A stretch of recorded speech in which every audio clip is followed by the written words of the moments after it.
Bum, bum, bum, bum, bum, bum, bum. Yes, there we are again, smoky California. I hope many of you live in states where you can breathe the air and do all those things, but I don't. So it looks like it's going to be weeks of breathing whatever that is out there. So I'm basically on house arrest. I've got a little asthma issue, so I can't go outside. Basically, I'm just locked inside for weeks and weeks. But do I mind? Not when I have all of you here. No, it's all good when you're here. And I got to tell you, I can't quite appreciate, I don't think I could communicate how much I appreciate the time we spend together in the morning during this coronavirus situation and now the wildfires. I got to say, it really helps. It really helps to have this connection with all of you. And speaking of connections, wouldn't you like to enjoy the simultaneous sip? All you need is a cup or a mug or a glass, a tankard, chalice or stein, a canteen, jug or flask, a vessel of any kind. Fill it with your favorite liquid. I like coffee.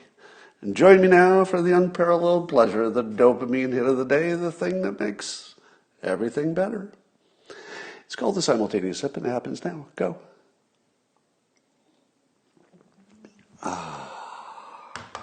Shall we start with the good news? Everybody wants some good news? All right, we'll start with that. There's a report that the University of Pittsburgh scientists have discovered a biomolecule. You know, you should probably practice saying biomolecule before you say it out loud for the first time in your entire life. I have never said the word biomolecule out loud until just this moment. And it wasn't smooth. But anyway, this biomolecule may neutralize coronavirus. So it's not a vaccine. It would be some kind of biomolecule if it works. Apparently it works in animals, which generally is not enough to get excited. There are a lot of things work in animals that don't work in people. But this particular biomolecule, and come on, you've probably just said biomolecule at home just to see if you could do it, didn't you? You did. Say it out loud, biomolecule. And apparently it's in the sort of general category of things that are generally safe.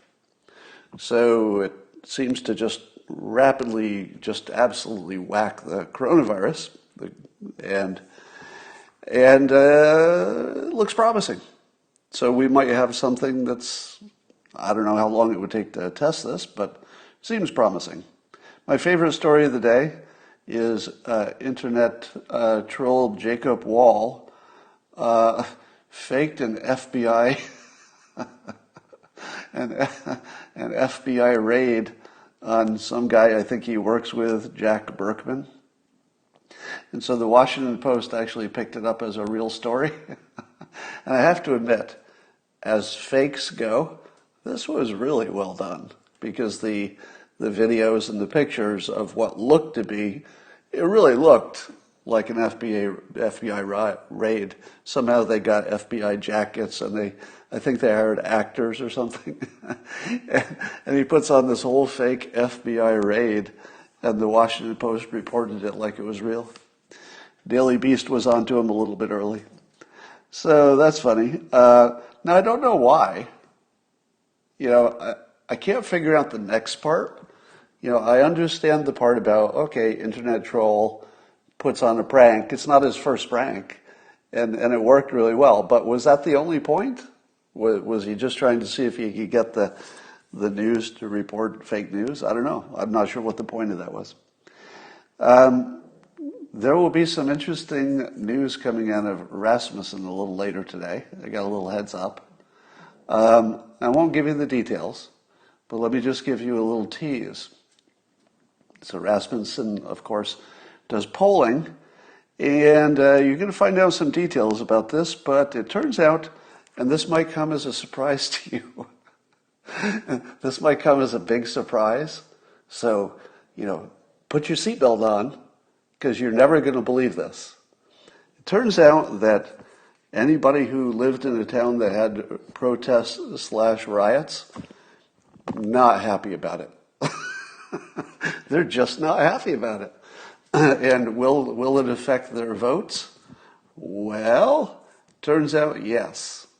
Yes. So the people who live in places affected by the riots, looting/protesting, not so much the peaceful protesting, but everything that often comes with it, those people are not happy. Not happy. And here's the part you didn't know. Because there are so many protests, and they concentrated on the population centers, if you said to yourself, well, if you added together the entire real estate that every protest was taken in the United States, it would be like a pinprick on the big United States in terms of space that they occupied, a few streets in each city, 0.0001% of the real estate was affected by these protests. But it's not really about real estate, is it? It's about people. If you happen to live near or within driving distance of where there was looting, it changed your vote. Not every time, but man, people are pissed. So wait till you see the details on that. But the biggest news is, well, let me put this in another context. As impossible as this might seem, by November, we might be kind of over the coronavirus. I don't mean over it medically. I don't mean over it in terms of the economy being back to normal. We won't be over it in terms of what it's doing to us. But, quoting my late mother, who taught me one of the most valuable things you'll ever know about people, and it goes like this. If you want to understand humans, here's the thing. We can get used to anything, including hanging. That was her little saying. You can get used to anything. So the problem with the coronavirus, from the Democrats' point of view, is that they have this complaint about the president not handling it the way they wish it would have been handled. But it's really going to seem like old news by November, even while we're still experiencing it. Because whatever happened in April, it just feels like 100 years ago already. And we'll talk a little bit more about that, but don't discount the fact that you simply get used to the coronavirus. You just get used to it. And then whatever's happening at the moment artificially takes a bigger role because you're, just got used to the other thing. So if the protests are still happening and there's still new news about it and there's new video every day, which seems to be the case, people are going to vote on the protests way more than they're going to vote on coronavirus, and it'll have only to do with the fact that you just got used to one and you haven't yet got used to the other one. All right. Let's see. I want to give you a little context about what makes me look at the world a little differently than other people. I get asked about this a lot. People say to me, Scott, what happened to you that makes you see the world differently? And I've noticed that there are people who took what I would call my journey, people who coincidentally were doing similar things and had similar experiences, often think the same way I do. And I thought it'd be useful to show you what that looks like. Here is my path to understanding reality. When I was a little kid, I loved optical illusions. And I loved the fact that your brain had this blind spot. You could be looking at an illusion, and even though you know it's really not that, it looks like it. And so I was always fascinated by how easily the brain could be fooled by an optical illusion, something you're looking right at.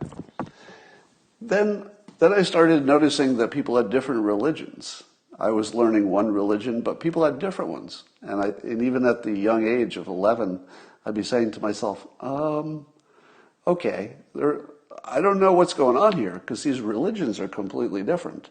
So even if I imagine I got lucky and I got the right one, so luckily I was born into the family that had the right religion and all the other people were getting the wrong religion. Or maybe everybody had the wrong religion, so there were possibilities. But the one thing I could say for sure is that everybody who had a different religion you could tell that we were not basing our decisions on religion, on facts so much, or at least not all of the world. So we could see that people would believe just about anything. Didn't know who was right and who was wrong, but it was pretty obvious that billions of humans who are otherwise normal can believe just about anything. Then I got interested in magic when I was a little kid doing magic tricks. And you start learning that there are predictable, let's say, blocks in your brain. There are predictable gaps and blind spots, so that you can craft a variety of different magic tricks that take advantage of weaknesses in perception. Now, once you start doing enough magic tricks, and you start seeing all the weaknesses in perception, it changes how you see the world. And you start saying, well, if magic tricks can fool people so easily, maybe I should look into this a little more. And I started looking into hypnosis and then persuasion. And by the time I started analyzing fake news, I got to tell you, it was easier. It was easier to analyze fake news. And let me give you an example of what learning magic tricks does. If you can see this, here's a penny. All right, it's just a penny. You can see it. There's nothing in this hand. Watch this. I'm going to take this penny. I'm just going to put my finger on it, and I'm going to squeeze it until it becomes a quarter. Now, you didn't hear that. So, learning how easily people could get fooled primed me for looking at the fake news. There is there was a little clip that went around Twitter today that I recognized immediately as fake news. And it was a clip of Biden on The View from 2019. And the clip it felt to me like it was obviously edited to take out all of his coherent statements and kind of string together a whole bunch of hesitant, incoherent things. Now, he is a little bit hesitant and incoherent, but it was clearly edited to get rid of all the coherent parts. Now, I point that out because it's the same trick done by the Fine People hoax. And what did people say when they saw the Fine People hoax? And I said, hey, that's a hoax. They all said the same thing, the ones who had been fooled by the hoax. To a person, they said, Scott, it's not a hoax. I watched it. I saw it with my own eyes, heard it with my own ears. It's real. But then what about this Biden video? You watched it with your own eyes. You heard it with your own ears. But it's not real. Somebody helpfully showed the full video so you can see that it was doctored. It's just like the magic trick, right? You saw a penny in my hand, so it was a penny. Had to be a penny. You saw it. Saw it with your own eyes. But it was just a magic trick. Once your brain is primed for looking for the magic trick, you can see it a lot easier. So here's the correlation. People who were interested in magic tricks when they were kids, watch for this correlation. They're less easily fooled by fake news because they're just primed for it. All right. The best Freudian slip of the day was Kamala Harris referring to, quote, a Harris administration, and then she corrected it, together with Joe Biden. So here's what she'll do with a Harris administration together with Joe Biden. Now, what did I teach you before this happened? All right, if you've been watching my Periscopes, you know one of the things you learn in hypnosis class is that these are not accidents. Now, the first, 100 times you see somebody misspeak, you say to yourself, okay, that's like a funny coincidence. Because when they misspoke, they said something that it felt like they were revealing some inner truth, but, they just used the wrong word. Nope. Nope. Once you start paying attention, you'll see it's not an accident. Now, I'm not going to say it's never an accident. My claim will be that, in general, it's actually meaningful. Not 100% of the time, but it is more meaningful than not. Do you think it's an accident that Kamala Harris referred to a Harris administration? You don't say that out loud unless you've been thinking it, unless it's been part of a conversation. So I think she has revealed that at the very least, there's a conversation going about getting rid of Biden or how long he'll last or something along those lines. There's a story which didn't get big news. I don't know if the major news covered it, but there is a research institute and a researcher who's making a claim that the coronavirus that allegedly came out of the Wuhan lab had to be artificial. That's pretty big news, right? There's a researcher who seems to know this field who has a claim that it could not have been a naturally occurring virus and that she can tell you exactly how they made it. Now, that's a pretty big claim. Not only is she saying that it's man-made, but she's claiming she could make it herself. In other words, she already knows the components. If you take this, I think she said in 6 months you could make this thing. Is that true? Well, I don't know if it's true, but there's a claim today that the Research Institute had some connection with Steve Bannon. Now, Steve Bannon has been hammering on China for the Wuhan, coronavirus. So that's a little flag. You have to ask yourself, why is this not, the headline news? And the answer is, I guess the news business has decided it's not entirely credible. That doesn't mean it's false. Remember, whenever I use the word credible, that doesn't mean true or false. It just means that the nature of it tells you to be cautious about believing it. That's all. So we'll keep an eye on that. So here's another magic trick, and something that people study magic would see. The Antifa are using a magic trick. Now, most of you know this, and the magic trick is that they name themselves Antifa, and then they say, don't you get it? We're anti-fascists. So therefore, if you're against us, you must be a fascist. Now, that's a magic trick to force you into thinking a certain way. The real trick is that capitalism and fascism are the same thing. That's the magic trick. So instead of saying, hey, we're going to destroy all capitalism, which you might say to yourself, that sounds pretty bad, because I'm pretty sure if you destroy capitalism, we all die, or we're conquered by China, etc. But the Antifa gets to say, oh, capitalism? Who said capitalism? I said anti-fascist. I didn't even mention capitalism. What's capitalism got to do with it? But here's how you know that's the magic trick.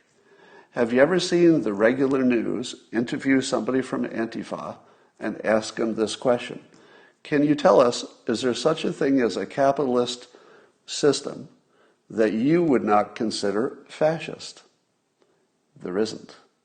Bernie Sanders' vision of a socialist version of capitalism would still be fascist. And this is the thing that the news, if they did their job, if we had a real news business, they would be calling Antifa leaders or representatives, just somebody who could, I realize they don't have leaders in the traditional sense, that they're public and identified. They do have some kind of coordination, but they don't seem to have anybody who's the spokesperson. But still, you could find people who would be willing to talk about it. So if we had a real news business, they would call them on and they say, trying to understand anti-fascist. So I have one question. Could there ever be a capitalist system that is not fascist? And the answer is not really. Now, they might try to finesse it by saying, sure, if you did everything right, but you really can't build that system because it would remove incentives, human incentives, so it would fall apart. So the fact that this dog is not barking, meaning that the news business is not giving you any look, not an approximate one, not a glance, not anything, about what does that mean to be anti-fascist. Nothing. It's just not a topic. That tells you that the magic trick is working. Because as soon as they focused on it, it would fall apart. All right. Do you remember some of the things that I said in the beginning of the coronavirus? I told you I thought vitamin D would be important, and now studies seem to be validating that vitamin D might be not just important, but like really, really important. It's unconfirmed, but it's looking that way. And now there's a forthcoming study from 23andMe showing that your genetic code could affect how much the coronavirus affects you. So remember I told you early on, I've got a feeling there's a genetic correlation here. And that if we knew what that genetic correlation was, we could do way better in protecting ourselves because we'd know who needs to be protected. And now, sure enough. So I say this because I always tell you that you should watch who is predicting well. So on day one, practically, I was saying, look at genetics, look at vitamin D, and correct. So you have to give me those check marks. That doesn't mean I'm right on everything. And when I'm wrong, you should point it out. And yeah, obesity and being African American, and there are a whole bunch of things that increase your risk. All right, Trump was in California yesterday talking to Gavin Newsom and people about the forest fires, etc. Now here's a little fact that you may not have processed when you're watching that. It's kind of interesting that Trump and Gavin Newsom treat each other with an unusual amount of respect, wouldn't you say? They differ, no doubt about that, but there's a level of respect there that you don't really, it fools you a little bit, because he doesn't seem to be as nice to every other governor, but he's really nice to Gavin Newsom and vice versa. But you might not know that Gavin Newsom's ex-wife, Kimberly Guilfoyle, has of course been with Don Jr. in a relationship for some time now. And I'm pretty sure, fact check me on this, I think that Gavin Newsom and Kimberly Guilfoyle have children, right? Or one child, I don't know what the situation is, but at least one. Which would mean that President Trump basically has in effect, who knows what the relationship will be in the future, but in effect, it's like he has a grandchild in-law. What would you call it? A virtual grandchild, a stepson, a step-grandchildren or something. So Gavin Newsom and President Trump share family. They actually share family. And I think that you have to really have that filter on when you see how they interact with each other. I'm getting confirmation that they have a son.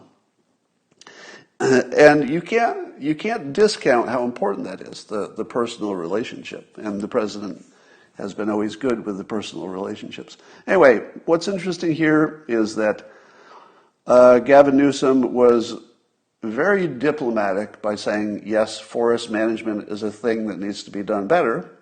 I think we'd all agree. But he asked the president to be open-minded to the difference of opinion about the importance of climate change. And the way he worded it was just really good, I have to admit. Really good in the sense that he needed to be super diplomatic, but still get his point across. I think he did. I'd say that communication-wise, he did a good job. And then the president, because he can't go 5 minutes without controversy, I listened to this and I was thinking to myself, don't say it. Don't say it. I'm talking about Trump. I'm waiting for him to respond about the climate change stuff. And the whole time I'm just, no, don't do it. Don't do it. And then the president smiles and he goes, it will get cooler. And I'm like, oh no, oh no, oh no, it will get cooler. He didn't have to say that. But I think we're all used to it by now, that whatever is the provocative thing, he's going to say it. If there's a provocative way to say something in a non-provocative way, you might get the provocative one. Now here's what's interesting. My criticism of that is only in the way it's going to make people feel and, the politics of it. My criticism of that is not that he's wrong, because my guess is that, temperature will probably modulate up and down.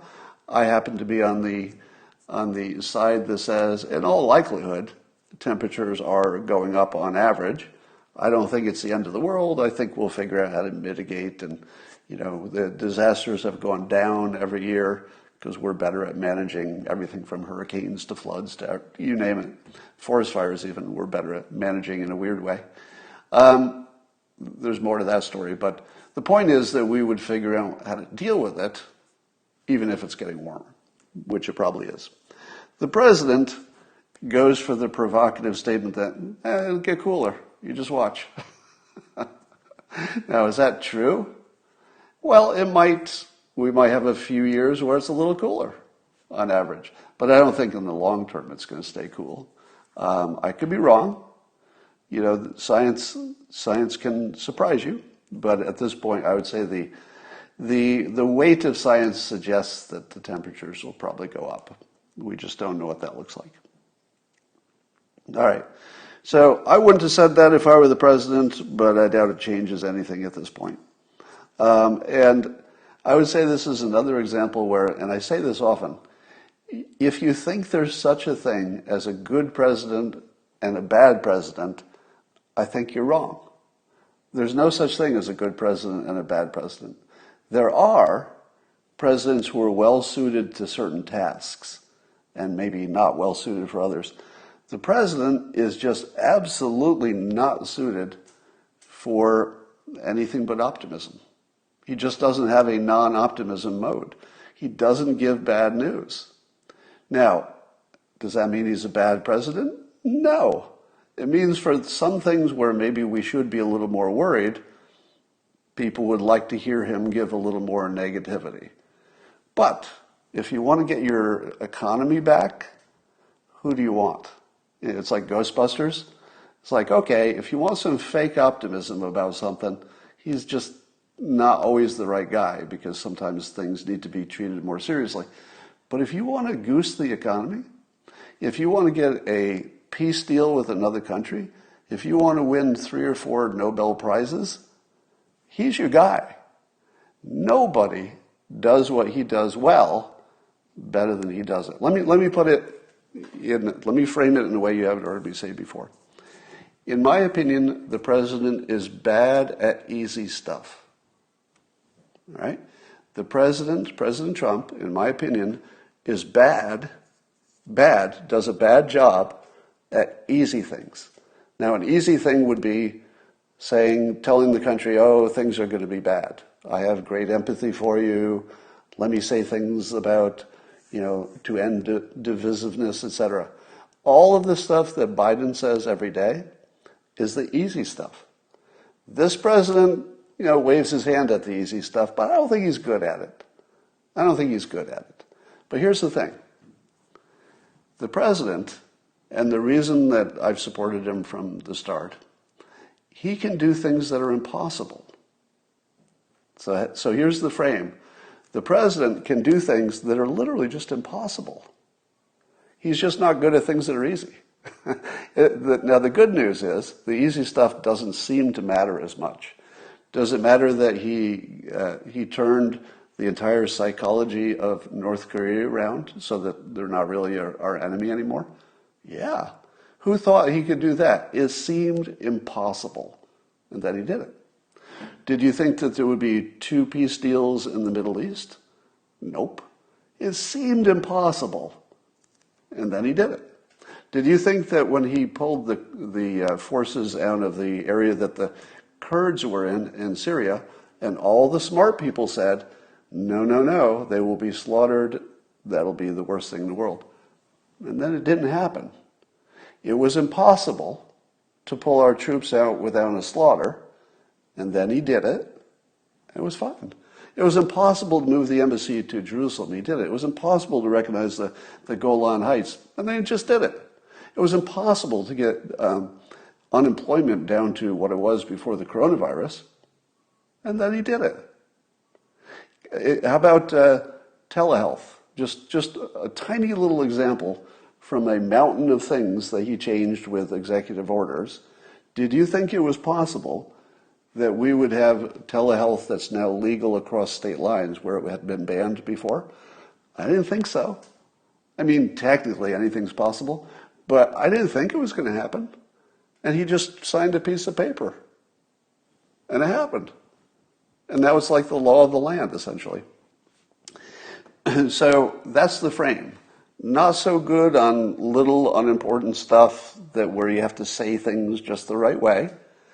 But when it comes to things that are literally considered impossible, he does it routinely. How do you not notice that, right? How do you not notice that? Somebody says, where is Kim Jong-un? I haven't thought about that. The other day, I need a fact check on this, but I think I saw the president the other day, out of the blue, with no prompting. I don't think anybody had even asked the question. He tweeted that Kim Jong-un was completely healthy. That happened, right? Did we not see President Trump tweet that Kim Jong-un is healthy just the other day when nobody was questioning it? What's that mean? Well, I think it means that Kim Jong-un either asked for a favor, because maybe he wanted that reported, or the president is just clever enough that he knows that treating Kim Jong-un with even more respect than you'd expect, giving him a little extra respect in public, and basically having his back, because that would be a case of having his back. The president just stepped up, and he just had Kim Jong-un's back. Now, do you think that Kim Jong-un is healthy? I don't. I think that his sister maybe is getting groomed to take over. We hear the reports of that. There's probably something going on, and it might be a pretty big deal. But the president played it perfectly.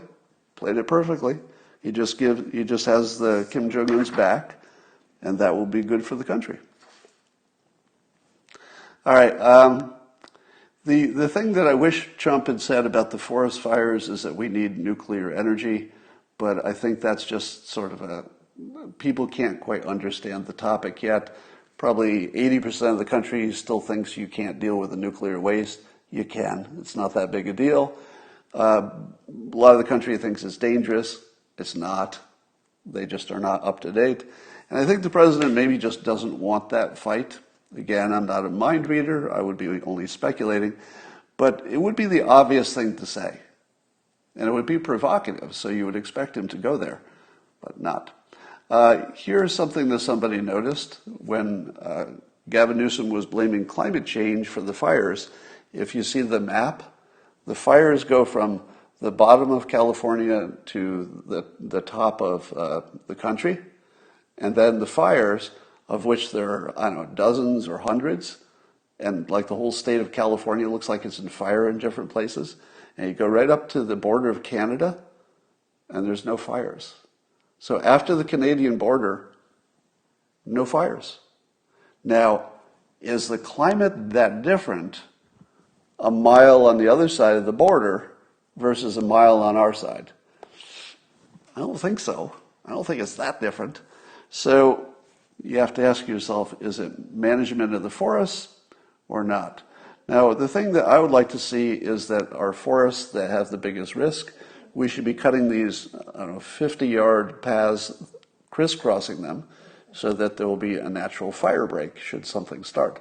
But I would also like to see those 50-yard fire breaks through the forest turned into, what am I going to say? What should all those fire breaks that we need to build across all these forests, what should they be in addition to fire breaks? That's right, they should be bicycle paths. You should be able to go anywhere in California on a bicycle without reaching traffic. It just be bicycle paths that are also, coincidentally, good for the forest. Could you charge people a toll to use the bicycle paths and use that money to help pay for the forest fire remediation? I would say yes. If I could ride 100 miles on a bicycle path through cool woods and stuff, as long as I had a paved path, yeah, I'd pay for that. Absolutely, I'd pay for that. A little bit of a toll. Here's here's an update. CNN, after reporting for months and months and months-ish, CNN's been reporting that every expert will tell you that mail-in votes are fine. They're fine. There's no problem with mail-in votes. The president's a big old liar. There's no problem. Mail-in votes, they've worked in other states. They've been working for years. Nobody's finding a problem. Therefore, the president is completely wrong about the risk of mail-in votes. Well, until yesterday, when CNN, here's the important part, CNN is reporting that mail-in votes are a total nightmare and that they're completely inaccurate and there's plenty of evidence that they don't work. What? Did you see that? CNN just did a complete 180. A complete 180. And they act like they had never said the other thing. They just pretended that months of reporting about how safe it was just doesn't exist anymore. And now the report is, wait for it, it gets better. This isn't the whole story. It gets better. Part of the report on CNN said that one of the reasons that mail-in votes are so inaccurate is, and I quote, one University of Florida study found Black and Hispanic voters in the state were twice as likely to have their ballots rejected as white voters. Who could have seen that coming? Right. Now, this doesn't have anything to do with being Black or Hispanic. All right, let me be clear about this. This difference almost certainly has to do with economics, almost certainly has to do with education, which is related, right? So if you're in a low socioeconomic group, what are the odds that you're good at filling out paperwork? Right? I have a terrible time filling out any paperwork. Even the simplest form, I fill in the wrong blocks and I got the wrong date and I sign my name in the wrong place. So you would expect, it's completely predictable, that the higher educated you are, regardless of ethnicity, has nothing to do with that, but the higher educated you are, you would expect you're more likely to fill out a form correctly. Is that even controversial? The more educated, the more likely you can fill out a form. The more likely you can do anything that requires a little bit of thinking. So I wouldn't make this a black and white or Hispanic thing. It has more to do with education, but the practical impact of it is that it's racist. Massive mail-in votes are, according to CNN, this isn't me, according to CNN, mail-in votes, the thing that they've been promoting for months, are racist, because that would be the outcome. The black voters would be disenfranchised without knowing it, because their votes would be rejected and they wouldn't know they were rejected. All right, here's an update on who I call my smartest Democrat friend, who is suffering from TDS. Here's a list of things he believed a few weeks ago, all right? These are all the things he believed to be true. He believed that the president suggested drinking bleach to cure coronavirus. Not. He believed the Fine People hoax. He believed that Biden doesn't lie. Trump does. He believed that mail-in voting was dependable, because CNN told him that last week, before this week. Let's see. He believed that the protests were probably about Trump. Trump was the cause of the protests. He believed the Russian bounties on American soldiers, which a report today says they don't have evidence of that yet. Don't know if we ever will, but they don't have evidence of it. And he believed that, he still believes, as of this morning, that hydroxychloroquine was proven dangerous. So not so much that it doesn't work against coronavirus, but he still believes, as of today, that coronavirus, or that hydroxychloroquine, was shown to be dangerous by science. None of it's true. Absolutely none of it. So I've been chipping away at him. So, I sent him the reports about the UVC light in a ventilator that's injecting a disinfectant. So now he understands that the drinking bleach thing was a hoax. I also sent him the CNN update about the mail-in votes. So now he believes that mail-in votes are, in fact, racist and undependable. So once you take somebody's firm belief and you completely obliterate it, what do they do? Do they say, I was quite fooled by that fake news.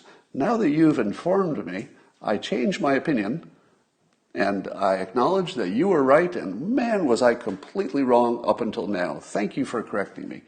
Did that happen? No. No. But here's the fun part.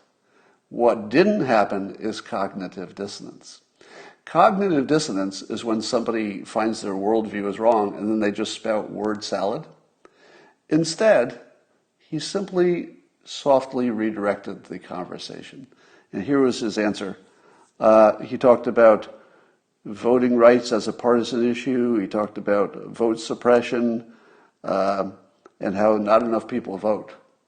So his answer to everything you believed from the news about mail-in voting being dependable, from the same sources that told you it was dependable, they now say unambiguously it's a mess. He didn't say, oh gosh, I was wrong. He said there are other problems with voting, unrelated. Now, what that means is, and if you study persuasion, you can kind of see where this is going, that is somebody who's been persuaded. Someone who has not been persuaded would say something still on the topic, but it just wouldn't make sense. Here he's saying things that make complete sense, but he's quite intentionally changed the conversation without mentioning it. That means bullseye, that he understands that he has been fooled. And I gave him some other debunks. We'll see if that makes any difference. I still think the biggest issue about the coronavirus is the question of whether the president did enough testing. And when I found out more about other countries and how they did, allegedly, superior testing, I say to myself, let's dig into that a little bit. Why is it that some other country did better testing? Then here's South Korea. The reason that South Korea did so well in testing, there was a private company who, when the news first came out about the coronavirus, they realized that they had the capability to quickly and ahead of time, I think they started in January, maybe even sooner. I think they started in January. But they quickly ramped up because they were a private company, and apparently there was nothing stopping them from doing it. So they ramped up. Now, would you say then that South Korea, their leadership, did better than the United States? To which I say, well, okay, you're not analyzing this right. If that private company that did so well and did a really good job in South Korea, what if that was just an American company? What if an American company had been as clever as this private company? Would an American company have said, they haven't asked for it yet, but I'm going to get busy on this because I think there could be $1 billion opportunity. So we're just going to start making test kits. Nobody asked us to. It's not approved by the FDA or the CDC, but we're going to do it. Is that a leadership thing? Because I'm not sure that leadership is even part of the question. If South Korea got their solution because a private company acted both aggressively and early and wisely, it took a good risk management approach that was probably good for their profits as well, that has nothing to do with management. That has nothing to do with leadership. They just had a company that was pretty smart. I think Germany had a similar situation in which they just had, I think Germany had a private company that was also big in this space. So the private company was able to do something quickly with testing. Now in the United States, I don't know the full detail, but I guess the CDC's kits were incomplete. It didn't have all the parts. So there was a part where the CDC fell apart. But where were our private companies? I think our private companies were probably limited by maybe FDA and CDC red tape. So if there's a criticism about the president, and there could be, by the way, I just don't quite understand this issue yet. If there's an issue with President Trump's performance, I would think it would be in the area of not getting rid of red tape, maybe.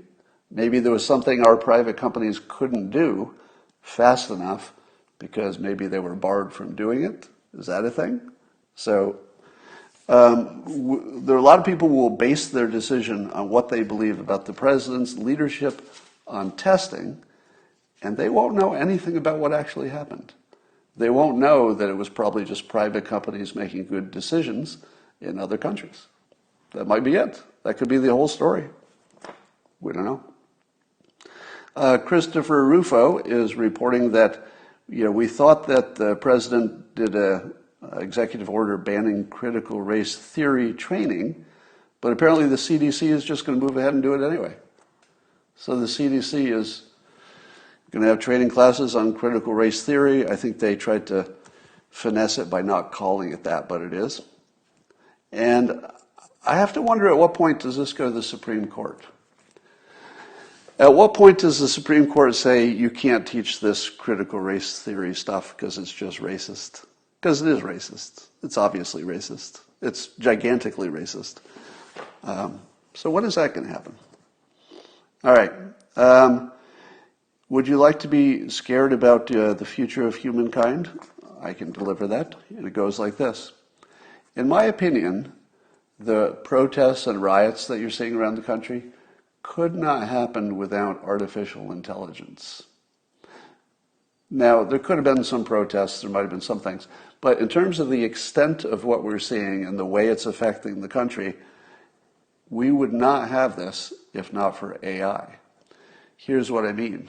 Now, you're going to tell me, but Scott, the kind of AI we have now and our algorithms, etc., is still controlled by people. People program them, people tweak them. It's people. People making decisions. They're just using AI as a convenient tool. That, I believe, is a mistake in perception. What's really, while it is true that the humans are tweaking them the way, in a variety of ways, what's also true is the algorithm forces the humans to do what the humans do. Once the algorithm, through trial and error, has determined what gets you the most profit, the human doesn't have a choice of not following it, because the human will be fired if they don't pursue profit.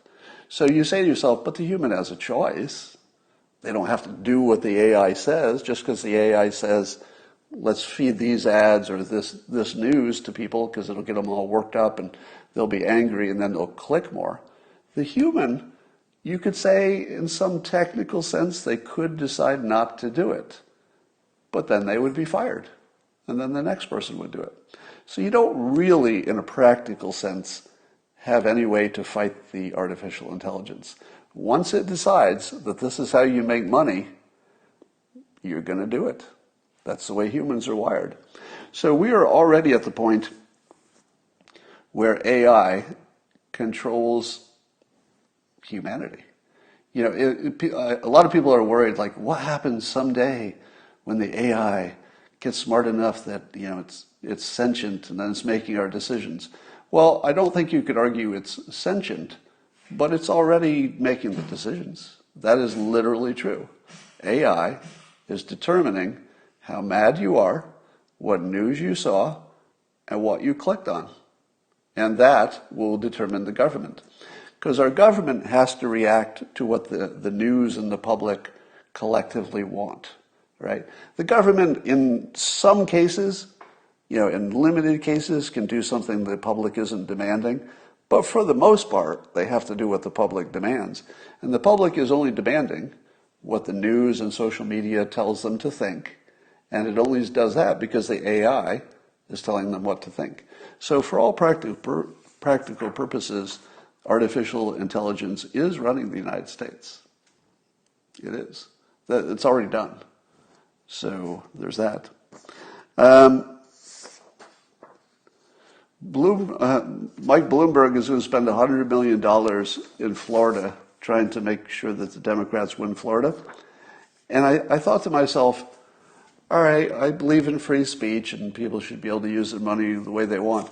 But when when the founders of this country were designing a system, at what point did they understand that one person could spend $100 million in a swing state and determine the election?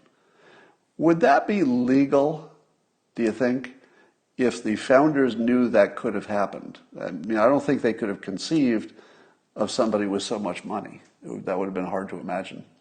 Although you could argue that George Washington was one of the richest people in the world, if you normalize it. But why is that legal? I understand that it is legal, but shouldn't we look into that a little bit? I feel like there should be some kind of limit on what one person can do. If you said to me, well, Mike Bloomberg can put in up to $10 million, that's still a ton of money. But I'd say, all right, because there'll be other billionaires that put 10 million the other way. But to have one person put 100 million into one swing state, or one that could be a swing state, that's a big risk to the republic. I'm surprised that that's legal. All right, that is all I wanted to talk about. Somebody says, you don't even vote. So? This year I am going to vote. I registered to vote this year. The only reason I'm registering to vote this year is for self-defense, because I do think that this year is unusual, and I think that anybody who supported Trump would be in a lot of trouble if he doesn't win. There could be violence, there could be discrimination, there could be any number of things that could be bad. So just for self-defense, I'll be voting for Trump. There you go. All right. What does he get in return? What does Bloomberg get in return? Yeah, it's a good question, isn't it? Somebody says Kimberly's son was from a prior marriage. You mean before Gavin Newsom? We'll do a fact check on that, because I might be wrong about her son. But there's still a connection with Gavin Newsom, even if it's indirect. All right, the slaughter meter is at about 200% at the moment. Almost every day that goes by, it looks better for Trump and worse for Biden. And until that changes, the slaughter meter is at about 200%.